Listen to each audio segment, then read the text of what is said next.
Assalamu alaikum to all MTA viewers from here in Hadikatul Madi.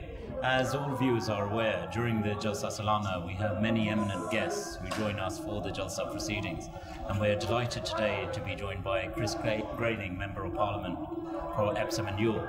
Chris is a friend of the community for a long while now, but he's also here in his capacity as part of the Conservative Party's frontbench team.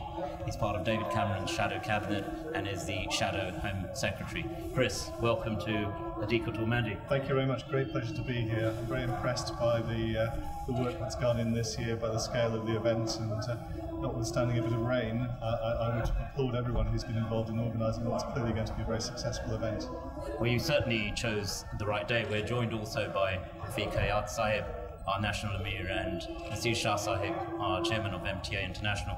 You've been speaking to both these gentlemen about various aspects, Mr. Hayat from the organisation of the Jalsa Salana and MTA International's more international coverage. What perspectives have you picked up from both of them in your discussions? I think what today has reinforced to me is the commitment of the community, the commitment of the leaders of the Ahmadiyya community particularly, to working with young people, to dealing with educational issues and trying to engage young people.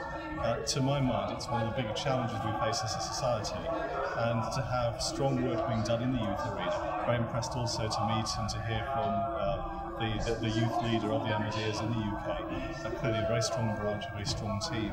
And I think that's what we need, a degree of commitment to try and help tackle the alienation and the disaffection that still exists very widely amongst young people. It's one of our biggest challenges, and it's one that we really have to overcome. And seeing the work that's being done within this community to try and help in that work is very impressive. As we sort of move forward towards next year, and everyone's forecasting perhaps a Conservative victory next year, I mean, how do you feel the community, in terms of its contributions, can also, it's doing already its work in British society, but contribute as part of a wider agenda? Well, if we're fortunate enough to be successful in the general election, it's still a way to go before we get there. Indeed. But I see one of our big challenges as to start to really to heal the divisions that exist within our society, start to deal with some of the alienation, some of the deprivation, really on two levels. I think, first of all, we have a huge social challenge to deal with family breakdown, to deal with educational failure, to try and engender a sense of achievement amongst young people, and to try and heal some of the issues that exist in many of our inner city areas. Big job for an incoming government, and I think the work the Ahmadiyya community does can help us. We believe very much in small government, and government not trying to believe it can do everything. The role of government is to harness and support and encourage the strength of those people in our community who can make a difference. And I see that as being very much what we would seek to achieve in our relationship with the Ahmadiyya community, to kind of support and encourage the work that you're all doing.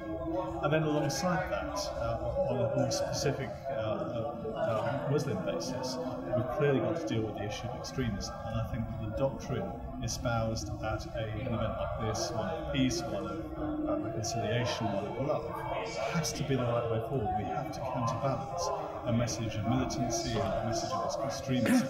And I think that the words coming out from His Holiness, the words coming out from an event like this can play an important part in that. You've had an opportunity to walk around, albeit briefly, to see part of the site. You've also seen the MTA studios, you've seen the convention.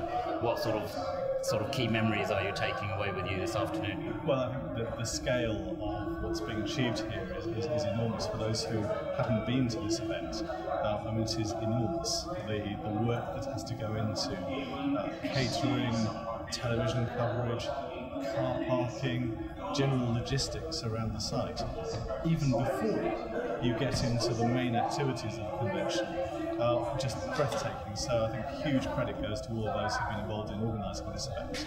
And I think that it's a demonstration of how strong a community can be if it comes together in one place for one event like this, and if everyone rolls their sleeves up, gets stuck in and works together to make it happen.